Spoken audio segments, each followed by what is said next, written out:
Bueno, chicos, si no se acuerdan, esa era la segunda parte del tema de todo ese tema de trastornos pericárdicos. Y como les había mencionado, la primera parte era pericarditis aguda, pero y para hacerlo más extendible, le íbamos a dividir en partes, ¿verdad?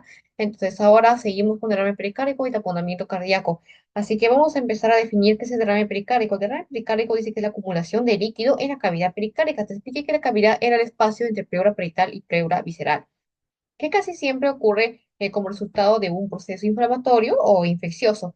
Vamos a ver que este puede ser causado por diferentes causas. ¿Qué te puede causar un derrame pericárdico? Pues puede ser por neoplasias, o sea, tumores, cirugías cardíacas, traumatismo, ruptura cardíaca debido a infartos a miocardio y también por aneurisma disecante de la aorta. Son las principales causas del derrame pericárdico. Con respecto a las características, tenemos que la cavidad pericárdica, como sabemos, tiene una baja reserva de volumen, por lo cual una pequeña cantidad de líquido puede alterar de forma significativa la relación de presión-volumen.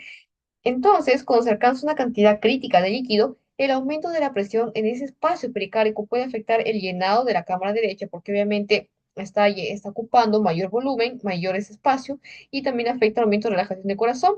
Y esto hace que tienen, las cámaras van a tener presiones más bajas en comparación con el lado izquierdo del corazón. O sea, el lado derecho va a tener una presión más baja en comparación al lado izquierdo.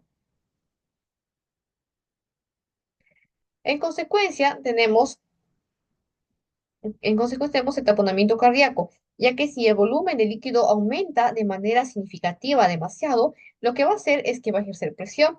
Esa presión es una presión externa que la ejerce sobre el corazón y lo cual si entonces restringe o presiona el corazón, ¿tú qué crees que pasaría? Obviamente restringirá su capacidad de llenarse adecuadamente, ¿no? Y por lo cual reduce también, como tú sabes, el llenado del corazón permite que la sangre entre hacia el ventrículo y la expulse, pero si no se llena adecuadamente, también no va a expulsar la misma cantidad de sangre que antes, es decir, va a reducir su gasto cardíaco. Entonces, esto nos puede dar lugar también a signos y síntomas como si estuviéramos hablando de una insuficiencia cardíaca derecha. Ok, entonces los aumentos de la presión en el lado derecho del corazón son típicamente los primeros en manifestarse antes que las presiones en el lado izquierdo se igualen. Entonces, no sé si vamos a hacer un pequeño resumen de lo que hemos hablado. Como te mencioné acerca del derrame pericárdico, a ver, recuerda que hay pleura parietal y pleura visceral.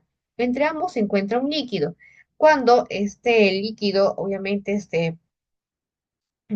este líquido se denomina como cuando se acumula líquido en cavidad pericárdica, casi siempre va a resultar en un proceso inflamatorio o infeccioso. Puede ser causado por tumores, por cirugía, por traumatismos, por aneurisma disecante de la aorta. Entonces, recordemos que el espacio pericárdico no está diseñado, no fue creado para estar soportando volúmenes de líquido, ¿verdad? Por lo cual, si hay un desequilibrio, una cantidad abundante de líquido producto de esta inflamación, va a aumentar la presión. Va a aumentar la presión porque no se líquido, entonces va a presionar más al corazón y esto va a afectar primero al corazón derecho. Sí, muy importante esto. Entonces, luego este derecho va a afectar al izquierdo, pero será luego. Sí, recuerda que el primero que se afecta es el lado derecho. Entonces, en consecuencia, tenemos al taponamiento cardíaco, en la cual el volumen de líquido aumenta significativamente, entonces se ejerce la presión del corazón, y recuerda que tu corazón se relaja, en este caso tenemos acá ventrículo derecho, ventrículo izquierdo, en la diástole se relaja el corazón y se permite el llenado, ¿no? Entonces, si hay una presión que está oprimiendo al corazón, no va a llenarse adecuadamente, toda la sangre que va a expulsar el corazón va a ser pobre, es decir, que va a reducirse el gasto cardíaco. Entonces, con respecto a la clínica, obviamente será la manifestación primero, síntomas relacionados con la insuficiencia cardíaca derecha, antes que la izquierda lo igual. Entonces, eso es lo que vimos hasta ahora. Ahora pasaremos a hablar acerca de la patogénesis del derrame pericárdico, taponamiento cardíaco. El efecto del derrame pericárdico en la función cardíaca va a depender de varios factores, como son la cantidad de líquido, cuánto líquido se ha acumulado, también acerca de cuán rápido se ha acumulado el líquido y también de elasticidad del pericardio. Entonces, todos esos factores van a ser tres factores importantes que nos pueden determinar cómo se va a hacer afectada la función cardíaca en caso de un derrame. Con respecto a la clínica, según el tipo de derrame, vamos a ver cómo se manifiesta. A ver, ¿qué sucede o cómo puedes identificar a un paciente que tenga un derrame este pequeño? Bueno, generalmente estos pueden ser asintomáticos o pueden causar manifestaciones leves. Cuando el derrame es grande y se va desarrollando lentamente, puede no causar síntomas si el pericardio tiene suficiente capacidad de expansión y también evita la compresión del corazón.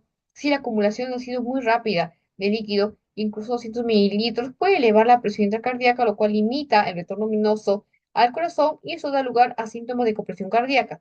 Pequeñas acumulaciones de líquido también pueden causar síntomas si el pericardio ya está engrosado, por ejemplo, o por tejido cicatricial o infiltrado por células cancerígenas neoplásicas. Entonces, recordemos que obviamente la clínica va a variar de la gravedad, también del derrame, y en caso de pequeña acumulación puede causar síntoma si es que el paciente tiene comprometido ya, ¿no? Pues sea cicatrizado o por células cancerígenas invadido. El taponamiento cardíaco ocurre cuando el corazón se comprime por acumulación de líquido, pus o sangre del saco pericárdico. Ese trastorno que puede poner en peligro la vida puede ser causado por infecciones, neoplasias, hemorragias. Vemos que ese taponamiento va a aumentar la presión intracardíaca, lo que limita el llenado diastólico, ¿sí? Entonces, cuando aumenta la presión, como te mencioné, entonces no va a permitir un correcto llenado, no va a dejar que haya una adecuada diástole se relaje adecuadamente, por lo cual se dice que limita entonces el llenado diastólico, limita la diástole. Entonces, al no llenarse correctamente, la sangre que va a expulsar también va a ser pobre por lo cual reduce el volumen de por latido y el gasto cardíaco. La gravedad, obviamente, nuevamente te lo vuelvo a repetir, depende de la cantidad y la velocidad en la cual se haya acumulado el líquido. Los efectos fisiológicos que vamos a ver en el derrame pericárdico está la estimulación enérgica. O sea, aquí veremos cómo actúa el cuerpo, ¿no? En este caso, en un derrame. Estimulación adrenérgica, veremos que la acumulación de líquido en el pericardio va a aumentar la estimulación adrenérgica, lo que puede dar lugar a taquicardia, que el paciente presente palpitaciones, aumento de la contractibilidad cardíaca también, aumento de la presión venosa central, lo que va a causar extensión venosa yugular, también reducción de la presión arterial sistólica, con estrechamiento de la presión del pulso, incluso también puede ser que aparezcan signos de shock circulatorio. Los ruidos cardíacos amortiguados, recordemos que el líquido pericárdico va a actuar como aislante, lo cual puede dificultar la auscultación normal del corazón. Entonces, pasamos a la siguiente diapositiva. Acerca del taponamiento cardíaco, el desarrollo rápido versus lento. Ok, el taponamiento cardíaco de desarrollo lento, aunque grave, las personas con este tipo de taponamiento suelen estar en condiciones menos críticas en comparación a los que tienen un desarrollo rápido del taponamiento. Cuando hay un taponamiento rápido, este representa una emergencia médica. Con respecto al diagnóstico del taponamiento, una idea clave para el diagnóstico del taponamiento es el pulso paradójico, ¿sí? Es una variación exagerada en el volumen del pulso durante la respiración y en condiciones normales el descenso de la presión intratorácica durante la inspiración aumenta el flujo venoso. Entonces, al aumentar el flujo venoso, también incrementará el llenado de las aurículas y ventrículos derechos. Y este fenómeno hace que el tabique entre ventrículos y el tabique interventricular se desplace hacia la izquierda, lo cual produce un ligero descenso, pues en el llenado del ventrículo izquierdo se desplaza a la izquierda, en el volumen latido y en la presión arterial sistólica. Y el derrame, sin embargo, es de condiciones normales. Sin embargo, en el taponamiento cardíaco, este ventrículo izquierdo estará comprimido tanto desde dentro como por el desplazamiento también interventricular, como desde fuera por el líquido acumulado en el pericardio, es decir, dentro va a estar comprimido por el tabique interventricular acá en condiciones normales y por fuera por el líquido pericárdico, y esto genera un marcado descenso en el llenado ventricular izquierdo, y por ello el volumen latido también del ventrículo izquierdo va a ser más bajo, y lo cual va a ser más notable durante la inspiración, y eso es lo que es el pulso paradójico. Entonces, nuevamente explicamos, si no te has perdido una parte, el desarrollo rápido recuerda que es más grave que el lento, desde representa una emergencia. Y con respecto al taponamiento y el pulso, pues el pulso paradójico va a ser una variación exagerada en el volumen del pulso durante la respiración, ¿no? O sea, difiere cuando en ese caso se inspira. Recuerda que en condiciones normales, cuando expiramos, esto sucede, ¿sí? Esta fisiopatología y esto ocasiona que se desplace mi tabique interventricular hacia izquierda, es decir, hacia el ventrículo derecho, izquierdo, izquierdo, ¿sí o no? Entonces va a reducir el llenado del ventrículo izquierdo porque está quitando el espacio prácticamente de desplazarse y esto hace que reduzca también la cantidad de sangre que se puede llenar y reduce pues el gasto cardíaco. Y en taponamiento cardíaco lo que va a pasar es eso, que va a estar comprimido no solamente por el tabique que ya de por sí lo comprimía, sino también por el líquido. Y esto obviamente va a generar un marcado descenso del llenado porque lo va a comprimir demasiado, ¿no? Como si aquí tuviera el paso del ventrículo izquierdo o el tabique se desplaza un poquito y le queda esto. Pero imagínate que esté comprimido por el tabique y encima fuerzas externas, ¿no? Del derrame. Obviamente el llenado va a ser poco, mira acá, poco.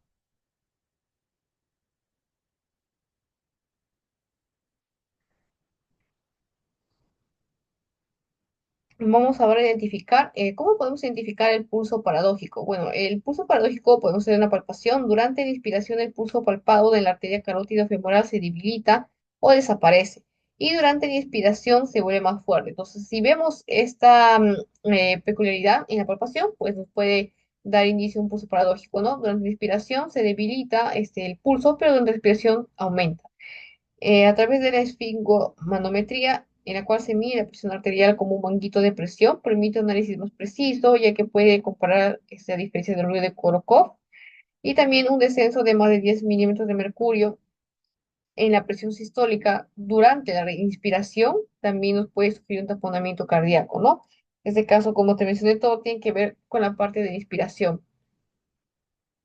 Entonces tenemos que acá a medir, ¿no? Comparar acá diferencia de ruidos en inspiración y expiración, nos puede ayudar a confirmar. Y también si baja más de 10 mililitros de mercurio en la presión sistólica en la inspiración, nos sugiere taponamiento cardíaco. La vigilancia de la presión arterial que nos va a permitir observar la onda de presión arterial y también medir la caída de la presión durante la inspiración. Si cae la presión durante la inspiración, nos puede dar, orientar a un pulso paradójico.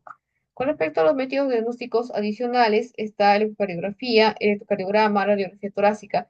Esta ecocardiografía es el método más preciso y rápido para evaluar el derrame pericárdico y el taponamiento cardíaco y ayuda a identificar la cantidad de líquido que se ha acumulado y también la compresión de las cámaras cardíacas. El EKG, por lo general, suele mostrar cambios específicos en la onda T y un voltaje bajo de QRS y son comunes en tamponamiento cardíaco. La radiografía torácica, aunque no siempre concluyente, nos puede servir porque da signos de derrame pericárdico si es lo suficientemente grande como para ser visible, ¿no? Recuerda también que de una desaparece el esfrote pericárdico. Seguimos ahora con el tratamiento del derrame cardíaco y pericárdico, el taponamiento. El tratamiento vemos que va a variar dependiendo de la cantidad de líquido acumulado y si de este provoca o no taponamiento cardíaco. Entonces, el tratamiento médico para derrames pequeños o leves incluye AINES, que van a útiles para controlar la inflamación y minimizar la acumulación de líquido, la colchicina, que también se utiliza para reducir la inflamación o prevenir la acumulación de líquido pericárdico, corticosteroides, que pueden ser administrados si el derrame se debe a una enfermedad autoinmunitaria, o si los AINES no son efectivos, como te mencioné, ¿no? Como se seguía los medicamentos AINES, leucoxicina, corticosteroides. Entonces, recuerda que esos deben utilizarse con precaución, ya que su uso prolongado es asociado con recurrencia del derrame, ¿no? Como te había dicho anteriormente. La pericardiocentesis, la extracción de líquido del pericardio, el tratamiento inicial más común y se realiza para aliviar la presión del corazón en caso de taponamiento. La pericardiotesis cerrada se inserta una aguja en la cavidad pericárdica a través de la pared torácica y es una técnica menos invasiva. Se realiza comúnmente con la ayuda de coreografía para guiar la aguja con precisión. Y esa intervención suele ser urgente y salvar vías en casos de un taponamiento grave. La pericardiocentesis abierta está empleada en casos de derrame recurrentes o cuando el líquido se encuentra lobulado, es decir, acumulado en uno o más compartimentos dentro del saco pericárdico. Durante este procedimiento se puede realizar una biopsia para identificar la causa del subyacente del derrame. También se puede crear una ventana pericárdica para drenar el líquido, ¿no? Y en análisis de laboratorio tenemos que ver acerca de la aspiración análisis del líquido pericárdico para identificar el agente causal. Por ejemplo, si se debe a una infección, a neoplasias, enfermedades inmunes, es crucial para guiar el tratamiento posterior, ¿no? Obviamente, y buen tratamiento dependiendo de la causa del derrame, infección, neoplasia, o ya sea por enfermedad autoinmunitaria, el tratamiento específico de la causa subyacente es importante, obviamente, para evitar la recurrencia del derrame o también evitar el mismo taponamiento cardíaco.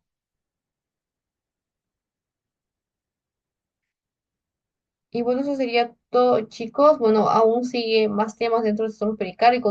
Nos falta pericardite constrictiva, También nos faltaría, bueno, sí, creo que había otro segmento más, pero hasta acá llegamos, ya faltaría un tercer video y hasta ahí estaríamos concluyendo. Recuerda que lo estoy dividiendo, bueno, lo voy dividiendo en tres partes para que no se te haga pesado verlo todo. Bueno, muchas gracias. Gracias por quedarte hasta el final. Si te gustó el video, te agradecería mucho que le des un like, suscríbete, me motiva más a seguir subiendo más contenido y activa notificaciones para que recibas los nuevos videos. Muchas gracias.